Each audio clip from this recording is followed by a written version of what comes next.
असलामुअलैकुम।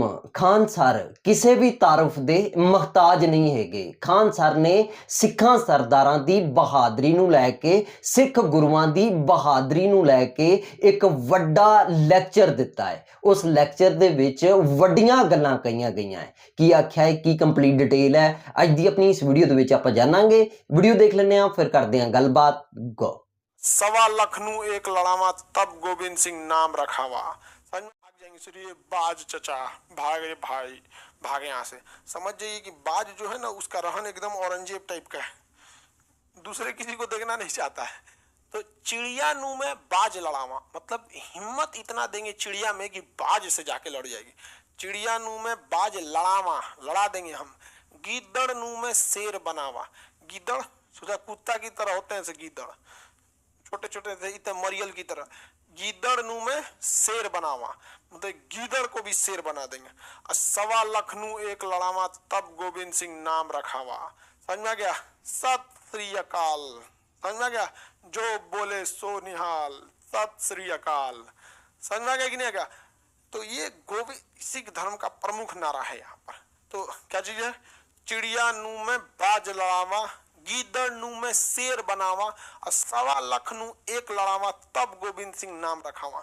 कहने का मतलब था कि अगर आप खुद को गोविंद सिंह का भक्त मानते हैं, अगर स्वयं को आप गोविंद सिंह का शिष्य मानते हैं, तो अगर आपके सामने 1.25 की फौज खड़ी है फिर भी और आपके पीछे कोई नहीं खड़ा है, फिर भी आप डट के खड़ा रहिए, क्योंकि आप गोविंद सिंह के खालसा हैं।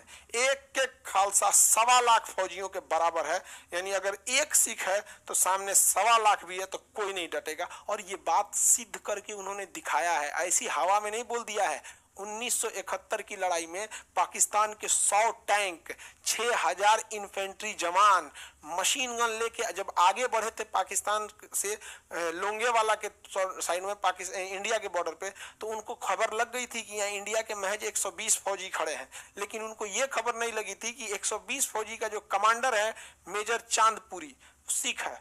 मेजर चांदपुरी जब खड़े हुए हैं तो उन्होंने पाकिस्तानियों ने कहा भाग जाओ यहाँ से, तुमको हम जिंदगी जीवन दान देते हैं। हमारे पास 100 से ज्यादा टैंक हैं, हमारे पास मशीन गन है, हमारे पास आर्टिलरी है, हम 6000 की तादाद में है। ये रात हो गया है, तुम्हें बचाने कोई नहीं आएगा, तुम लोग 120 हो। तो मेजर चांदपुरी ने क्या कहा था? चिड़िया नू में बाज लड़ावा, गीदड़ नू में शेर बनावा, 1.25 नू एक लड़ावा तब गोविंद सिंह नाम रखावा।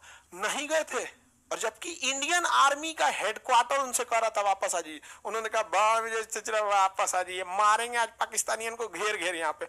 और रात भर उन पाकिस्तानियों को धोया गया था और सुबह उनकी टैंक इंडियन एयरफोर्स आ गई थी। इस पे एक मूवी भी बनी है, बॉर्डर मूवी। इतना दमदार इन सिखों में, भाई साहब सिखों का आप हौसला देखिएगा तो गजब होता है। और ना बताए वो लोग ज्यादा छल कपट में नहीं रहते हैं, बहुत फ्रैंक बोलते हैं किसी चीज को। अगर बिजनेस में उनको मान के चलिए आप बिजनेस डील करने गए, उन्हें आपसे नहीं करना है। तो हम लोग में क्या है ना, यूपी बिहार वाले में थोड़ा बच बचा के गए, ठीक है चाचा मना कर रहे थे, थोड़ा विचार करते हैं। हम लोग ना थोड़ा सा बीच का रास्ता अपनाते हैं। वो सीख लोग ऐसे नहीं, मैं तेनू ना नहीं दूंगा, सीधा बोल देते हैं वो लोग। और देखिएगा आज भी ट्रक ड्राइवरी में मैं निकला गड्डी लेके, सिख लोग बहुत आगे हैं। ढाबा में, सेना के तीनों अंगों में देखिएगा सिख लोग काफी बढ़ चढ़ के हिस्सा लिए हुए हैं। बिजनेस में, बड़े बड़े बिजनेस में, और ना बड़ा एथिक्स से बिजनेस करते हैं वो लोग। मतलब ऐसा नहीं कि ठग दें। अब सपोज कीजिए आप बिजनेस करने गए और उनके पास से कोई सामान खरीदने गए और आपने बहुत ज्यादा मात्रा में ऑर्डर दे दिया, और उस बेचारे को पता है कि नहीं इतना आप नहीं बेच पाइएगा, तो खुद ही मना कर देता है कि यार ये, खैर बिजनेस में तो गुजराती और राजस्थानी भी बहुत जबरदस्त है। तो बताइए सैनिक वेशभूषा किसने दे दिया? खालसा किसने दिया? गुरु गोविंद सिंह ने। किसने दिया? गुरु गोविंद से। 1.25 नू एक लड़ावा तब गोविंद सिंह नाम रखा। और पाकिस्तानी उसी लड़ाई में 93,000 भाग गए सब। 93,000 पाकिस्तानी ऐसे बंदूक निकाल के सरेंडर किया जाता है, बंदूक निकाल के नीचे रख दिया जाता है। 93,000 पाकिस्तानी सरेंडर कर दिया सब। पाकिस्तान वालों चोटो उठ जाओ, क्लास स्टार्ट हो गया है, 7 बज गया। सोच रहे थे नहीं, 93,000 भागे वो लोग। इन सब को ना पाकिस्तानियों को क्या ही बताए, 93,000 जिसकी फौज सरेंडर की, उसको चुल्लू में पिसाब करके डूब के मर जाना चाहिए। छुट्टा सबको यहाँ पर बताइए, 93,000 फौज कहीं सरेंडर करती है, हम लोग 120 जवान सरेंडर न किए, 93,000 सरेंडर करके, उसके बाद भी ये कहते हैं सब गजवाए हिंद, गजवाए हिंद, आओ ससुरा तुम्हें गजवाए हिंद। बड़ी मार मारा जाएगा ससुरन को एकदम, छोड़ो सवेरे सवेरे दिमाग खराब हो जाएगा उन सौ का नाम लेगा आदमी तो। चलो देखो टॉपिक पे आज ही तरह। सुबह हो गया है पाकिस्तानियों के लिए और अब्बू जग चुके हैं, अब्बू उनको अब धुलाई अच्छा से करेंगे। चलिए ध्यान से समझते हैं हम लोग, ठीक है। 10वें गुरु गुरु गोविंद सिंह, 10वें गुरु गुरु गोविंद सिंह। पहले दो गुरु का नाम गुरु नानक देव, गुरु अंगद, गुरु नानक देव, गुरु अंगद।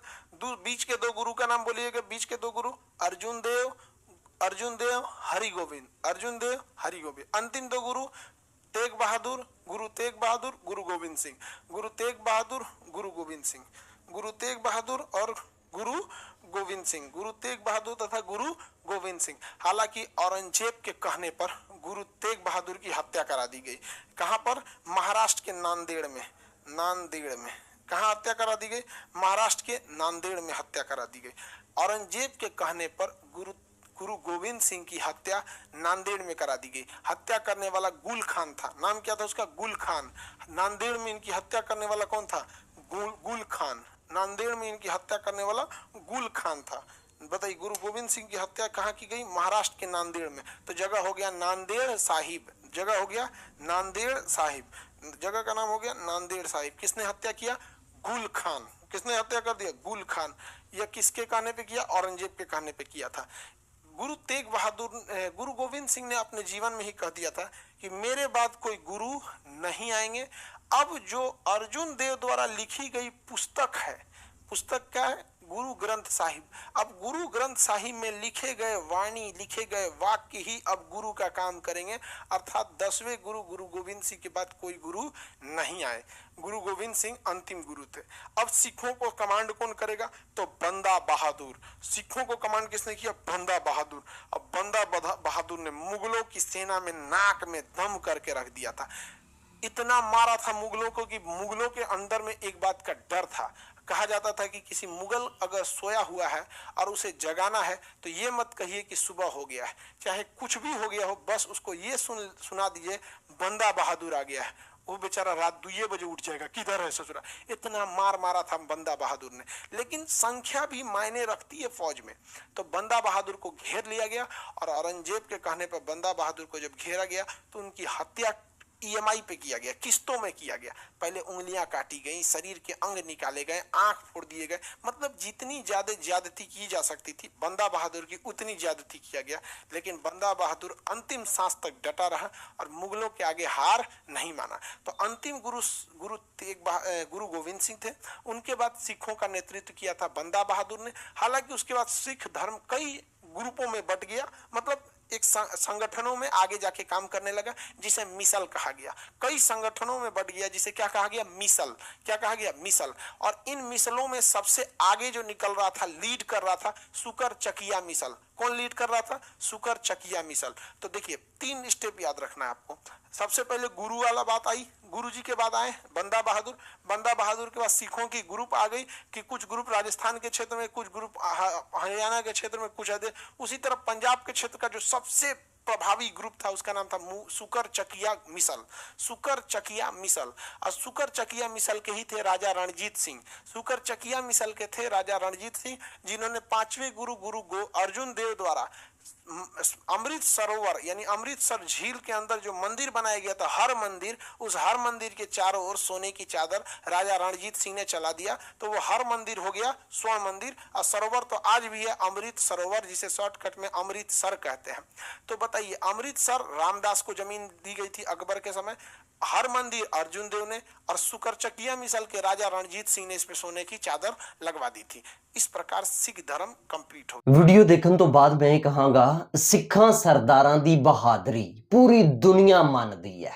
ਆਪ ਜੀ ਚਾਈਨਾ ਦੇਖ ਲਓ, ਚਾਈਨਾ ਦੇ ਮਿਊਜ਼ੀਅਮ ਦੇ ਵਿੱਚ ਸਿੱਖਾਂ ਸਰਦਾਰਾਂ ਦੇ ਵੱਡੇ ਵੱਡੇ ਪੁਤਲੇ ਲਗਾਏ ਗਏ ਨੇ। ਬੈਲਜੀਅਮ ਦੇਖ ਲਓ, ਬੈਲਜੀਅਮ ਦੇ ਵਿੱਚ ਵੀ ਸਿੱਖਾਂ ਸਰਦਾਰਾਂ ਦੇ ਵੱਡੇ ਵੱਡੇ ਪੁਤਲੇ ਲਗਾਏ ਗਏ ਨੇ। ਜਿੱਥੇ ਜਿੱਥੇ ਵੀ ਸਿੱਖ ਰੈਜੀਮੈਂਟ ਗਈ ਹੈ ਉੱਥੇ ਉੱਥੇ ਹੀ ਸਿੱਖਾਂ ਸਰਦਾਰਾਂ ਦੇ ਜਿਹੜੇ ਆ ਉਹ ਪੁਤਲੇ ਲਗਾਏ ਗਏ ਆ। ਇੱਕ ਬਹੁਤ ਹੀ ਇੰਟਰਸਟਿੰਗ ਗੱਲ ਹੈ, ਚਾਈਨਾ ਦਾ ਇੱਕ ਕਬਰਸਤਾਨ ਹੈ, ਉਸ ਕਬਰਸਤਾਨ ਦੇ ਚਾਰੋਂ ਤਰਫ ਸਿੱਖਾਂ ਸਰਦਾਰਾਂ ਦੇ ਬੁੱਤ ਲਗਾਏ ਗਏ ਆ ਔਰ ਚਾਈਨੀਜ਼ ਲੋਕ ਸੋਚਦੇ ਆ ਕਿ ਸਿੱਖਾਂ ਸਰਦਾਰਾਂ ਦੇ ਬੁੱਤ ਜਿਹੜੇ ਆ ਉਹ ਸਾਡੀਆਂ ਕਬਰਾਂ ਦੇ ਹਿਫਾਜ਼ਤ ਕਰਦੀ ਹੈ। ਸਿੱਖਾਂ ਸਰਦਾਰਾਂ ਦੀਆਂ ਰੂਹਾਂ ਇੱਥੇ ਫਿਰਦੀਆਂ ਹੈ, ਕੋਈ ਵੀ ਸਾਨੂੰ ਨੁਕਸਾਨ ਨਹੀਂ ਪਹੁੰਚਾ ਸਕਦਾ, ਸਾਡੀਆਂ ਕਬਰਾਂ ਨੂੰ ਨੁਕਸਾਨ ਨਹੀਂ ਪਹੁੰਚਾ ਸਕਦਾ। ਦੇਖੋ ਜੀ, ਪੂਰੀ ਦੁਨੀਆ ਸਿੱਖਾਂ ਸਰਦਾਰਾਂ ਦੀ ਬਹਾਦਰੀ ਨੂੰ ਮੰਨਦੀ ਹੈ ਔਰ ਜਿੱਥੇ ਜਿੱਥੇ ਸਿੱਖ ਰੈਜੀਮੈਂਟ ਗਈ ਹੈ ਉੱਥੇ ਉੱਥੇ ਹੀ ਉਹਨਾਂ ਦੀ ਬਹਾਦਰੀ ਨੂੰ ਯਾਦ ਕਰਦਿਆਂ ਹੋਇਆਂ ਸਿੱਖਾਂ ਸਰਦਾਰਾਂ ਦੇ ਪੁਤਲੇ ਲਗਾਏ ਗਏ ਨੇ। ਗੁਰੂ ਗੋਬਿੰਦ ਸਿੰਘ ਜੀ ਨੇ ਕਿਹਾ ਸੀ ਕਿ 1.25 ਲੱਖ ਨਾਲ ਇੱਕ ਲੜਾਵਾਂ ਔਰ ਚਿੜੀਆਂ ਨੂੰ ਬਾਜ ਨਾਲ ਲੜਾਵਾਂ। ਯਾਨੀ ਕਿ ਇਹ ਗੱਲਾਂ ਜਿਹੜੀਆਂ ਇਹ ਬਿਲਕੁਲ ਸਿੱਖਾਂ ਸਰਦਾਰਾਂ ਦੇ ਉੱਤੇ 100% ਫਿੱਟ ਹੁੰਦੀਆਂ ਹੈ। ਬਾਕੀ ਵੀਡੀਓ ਦੇਖਣ ਤੋਂ ਬਾਅਦ ਜੋ ਮੈਨੂੰ ਲੱਗਦਾ ਸੀ ਮੈਂ ਆਪ ਜੀ ਨੂੰ ਦੱਸ ਦਿੱਤਾ ਹੈ। ਜੋ ਆਪ ਜੀ ਨੂੰ ਲੱਗਦਾ ਆਪ ਜੀ ਨੇ ਮੈਨੂੰ ਕਮੈਂਟ ਦੇ ਵਿੱਚ ਲਾਜ਼ਮੀ ਦੱਸਣਾ ਹੈ। ਤੇ ਇਸ ਮੇਰੀ ਅੱਜ ਦੀ ਵੀਡੀਓ ਮਿਲਦੇ ਹਾਂ ਆਪਾਂ ਨੈਕਸਟ ਵੀਡੀਓ ਦੇ ਵਿੱਚ। ਉਦ ਤੱਕ ਮੈਨੂੰ ਦਿਓ ਇਜਾਜ਼ਤ, ਰੱਬ ਰਾਖਾ।